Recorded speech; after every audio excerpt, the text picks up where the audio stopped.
Hello everyone and welcome back to Grimhush. Tonight we're diving into a spine-chilling tale to haunt your dreams. So turn off the lights, get comfortable, and prepare to explore the eerie world of scary stories.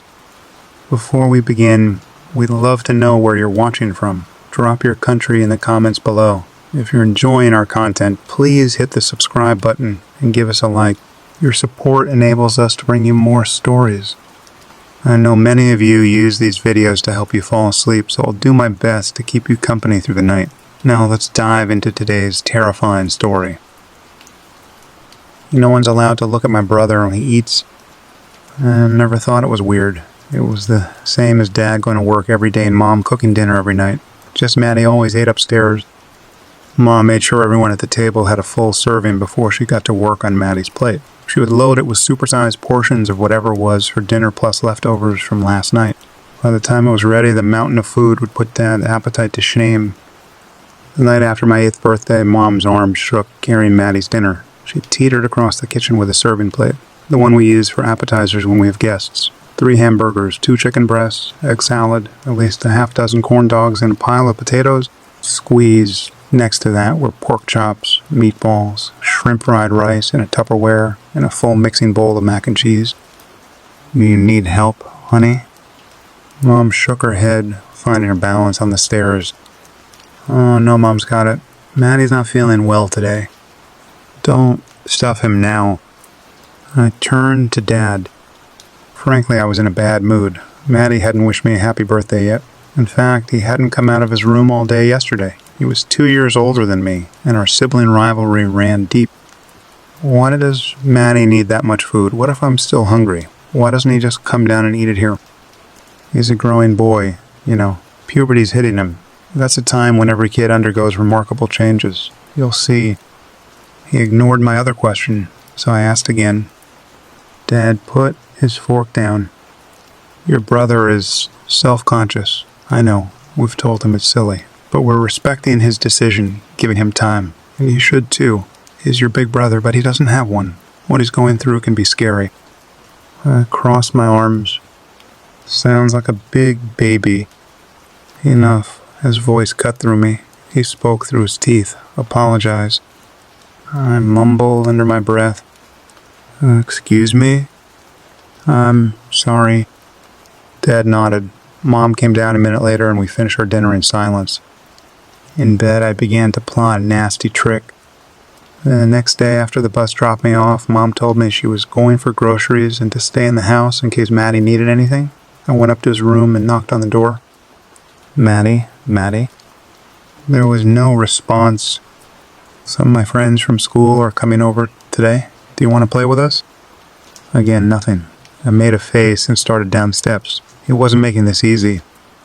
Halfway down the stairs, there was a sound from behind his door. Maddie? Something dragged a short distance before stopping. I held my breath, straining to hear more. A few seconds passed before I hopped the rest of the way down, confused but eager for my friends to arrive. Mom was in the kitchen preparing dinner when Hunter and Cody got dropped off. And it popped out of an SUV Hunter's mom drove and waved, running towards the house. We played for a little in the yard while I explained my plan. Cody looked like he couldn't wait. That doesn't sound nice, Hunter mumbled.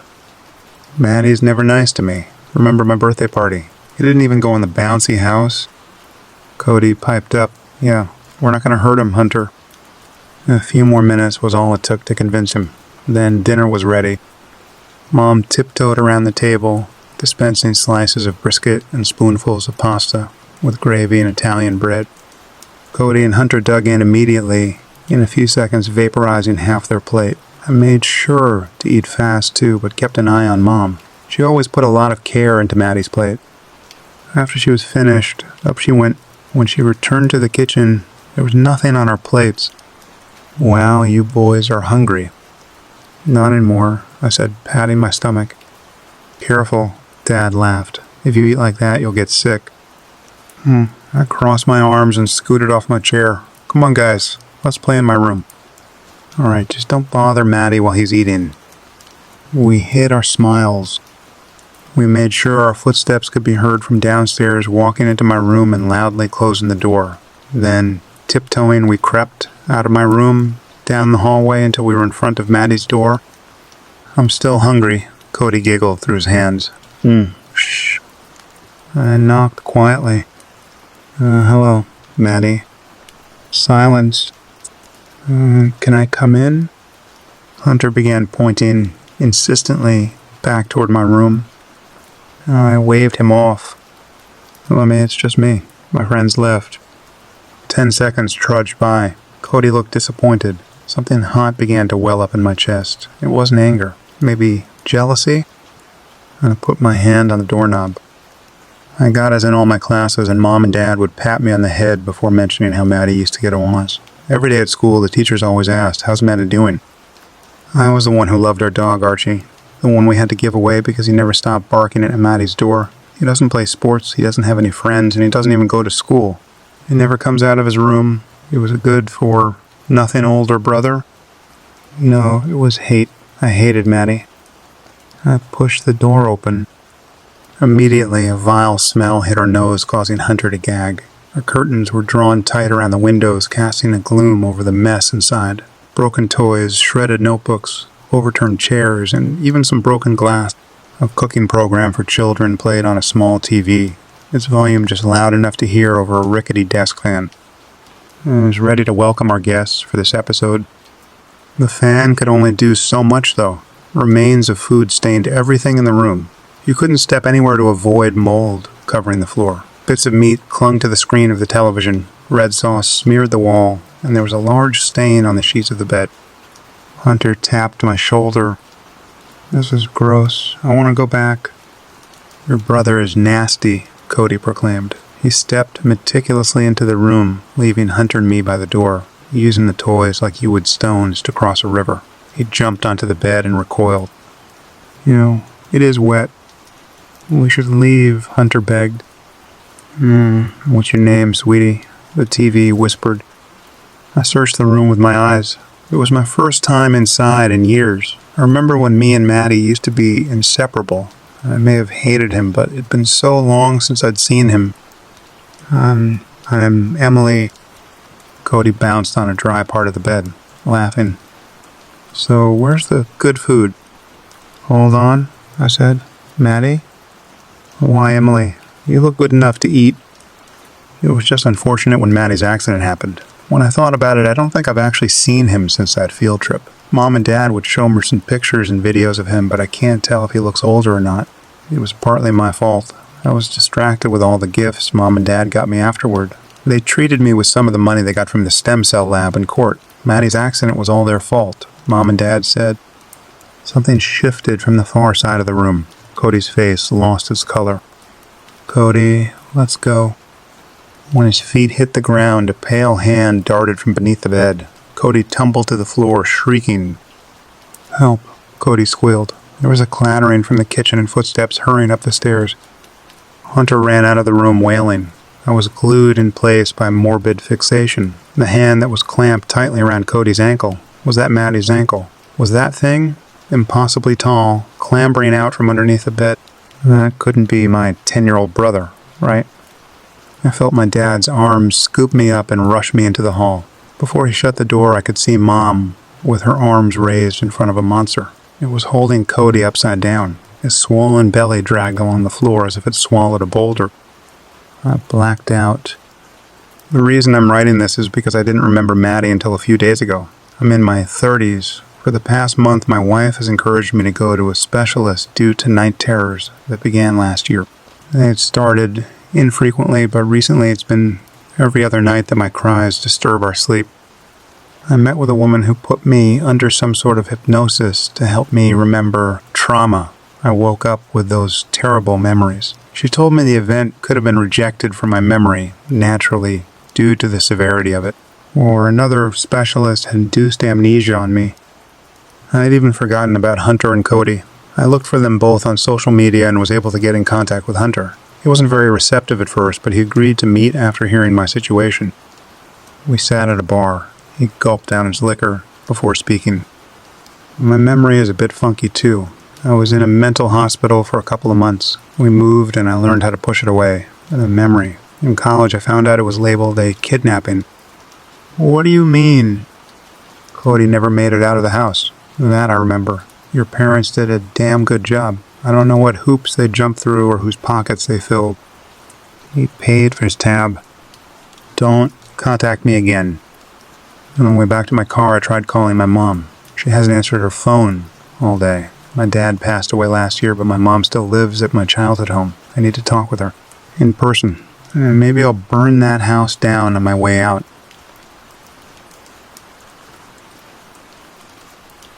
My stepdaughter has been taking photos of me while I sleep. I don't know what to do. I'm really freaking out right now. Apparently my stepdaughter has been taking photos of me while I sleep. I could really use some help. To back up, 6 months ago I married my husband, who we'll call Harry. Harry has a daughter from a previous marriage, 13 years old, Lily. I don't have kids. Lily and I have never gotten along.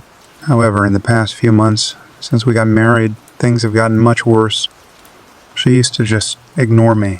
Now she's actively aggressive. I found paint on my favorite heels. She accidentally used one of my favorite t-shirts as a cleaning rag. She even spilled some sort of black ink on our bed during an art project or something like that. Who knows? Harry's talked to her over and over again, but he hasn't really disciplined her. I keep telling him she needs to see the consequences of her actions, but he's too much of a softie to actually ground her or take away her phone, etc. She's going through a tough time, he keeps telling me. Please just let her be for a few months. I tried to ignore it, but then it got worse. Harry was on a 3-day business trip, so I was completely in charge of Lily, and she amped it up to 11. The very first morning she came down the stairs wearing one of my necklaces.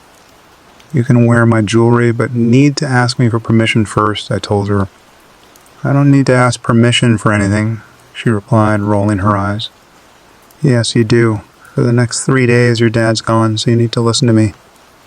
No, I don't. You're not my mom, she shouted. Then she pulled at the necklace and snapped it right in two. I wanted to scream, but instead I calmly confiscated her phone. Harry would be furious with me, but I'd had enough. When she got home from school, she ran into her room and locked the door, crying. I explained everything to Harry over the phone. I could hear the annoyance in his voice, but he agreed that she needed to learn and that it was okay to keep her phone for a few days. So I thought things were looking up. And then it happened. Later that night, after Lily went to bed, I wanted to take a picture of our cat, but I grabbed Lily's phone by mistake, and after I took the photo, when I went to the camera reel, I found a photo of myself sleeping. What the heck?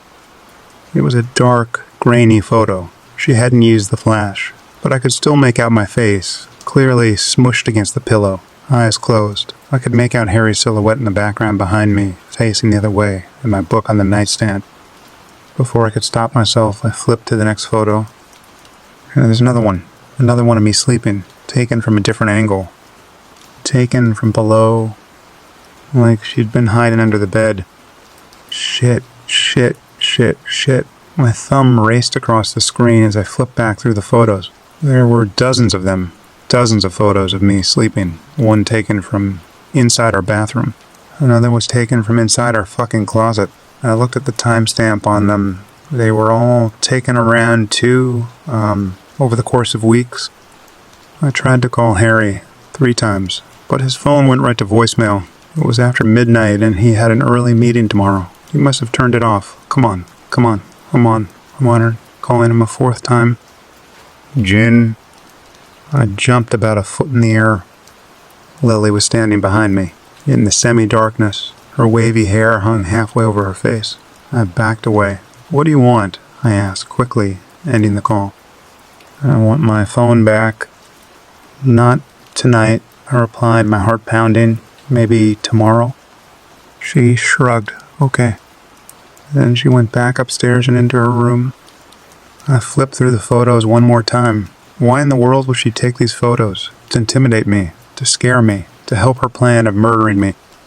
Or there was a much more likely, much less sinister reason. She could have taken them to embarrass me. Maybe she planned to post them all over TikTok or Instagram. Me, sleeping with my mouth open, looking like shit. Really mean of her, but not psychopathic. Still, I locked my door that night anyway. After talking to Harry, I felt better. He thought the same thing. She was taking them to post them online or something, but he was now in total agreement with me. This has gotten out of hand. I'm going to talk to her as soon as I get back. So that was a relief, at least. Can I have my phone back today? Lily asked when I picked her up from school. If you're really, really nice, I'll give it back, okay? I just locked the bedroom door at night. She couldn't take more photos of me. But later that night, I regretted my promise. Lily was a model kid. She thanked me for dinner. She washed her dishes. She even folded the towels sitting on the dryer. And while I didn't want to give the phone back, I wanted to reward her for being so good. So I gave it back. At 2:30, and I woke with a start. As I sat up in the darkness, I realized what woke me up, a clicking, metallic noise. It was coming from the door. Just as I started to get out of bed, the door creaked open, and there was Lily with a bobby pin in her hands. She'd picked the lock. "What are you doing?" I hissed. Her eyes went wide. Then she ran back down the hallway towards her room. I jumped out of bed, running after her. "Hey," I shouted. "Why are you taking pictures of me? Why are you taking pictures of me? Why?" She stopped. Then, slowly, she turned around. Dad didn't believe me, so I had to take the pictures. "Didn't believe you? About what?" She didn't say anything. Instead, she handed me her phone. She swiped to the first photo of me, taken in the darkness, grainy and dark. She pointed to the ceiling. "Look." "At what?" "Turn the brightness up." I did, and then I gasped. There was something there, on the ceiling, spindly long shapes crisscrossing each other. Even with the brightness turned way up, it was hard to make out, but there was definitely something there. She flipped to the next photo, and next, my heart began to pound. It was like watching one of those old flipbook animations, in slow motion, with each swipe, the painting on the ceiling unfolded itself, and began reaching for the bed. I stared at the final photo, the one she'd just taken minutes ago. I sat up in bed, my face twisted in anger and shock as I cried out for Lily. And behind me, long, spindly arms reaching for me. The phone fell out of my hands. Dad didn't believe me. When I showed him the pictures, he didn't see them. He yelled at me and said I was reading too many scary stories, so I've been showing them to my friends. We've been trying to figure out what it is, but we don't know. Lily and I are staying at a friend's place for the time being. We're not going back there. Not until we talk to Harry, not until we figure this out. Does anyone know what this could be?